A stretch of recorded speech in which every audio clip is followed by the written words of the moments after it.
धो लीजिए। आपकी कोई कामना है, आपका कोई भाव है, आपके हृदय की कोई बात है जो बहुत दिनों से लगे हुए हो, और बाबा हो सकता है कि किसी कारणवश पूर्ण ना हो रहा हो। कई लोग कह भी देते हैं गुरुदेव, कोई कोई कहते हैं, अब जैसे आज कोई कह रही थी बच्ची की मैंने शिव महापुराण में पशुपति व्रत सुना और उसको करा, उसका लाभ मुझे मिला। मेरे पति ने भी करा, उसका भी लाभ मुझे मिला। पर एक काम गुरुदेव ऐसा अटका हुआ है कि वो काम हम करना चाह रहे हैं, व्रत भी कर लिया, अनुष्ठान भी कर लिया, पर फिर भी वो व्रत के कारणवश भी वो कार्य नहीं हो रहा। तो समझना कि कोई कार्य बड़ा भारी होगा और बाबा उसको कर नहीं रहा है,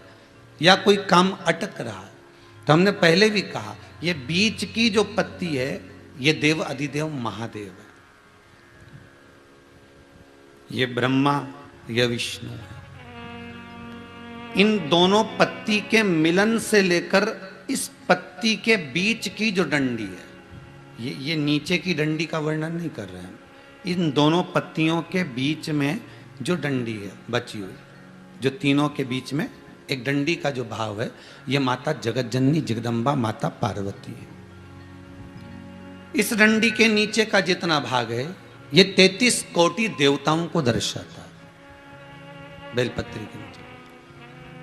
पिछले वर्ष की श्रावण की कथा यदि आप निकालेंगे और उसको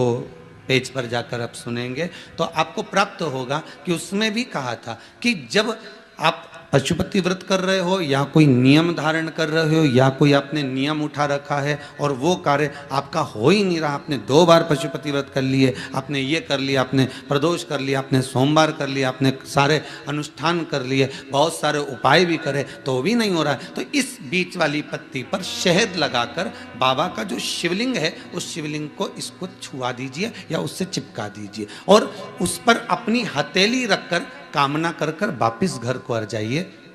बाबा आपकी वो मुराद शीघ्र 3 महीने के अंदर पूरा कर ही देता है, ये पक्का।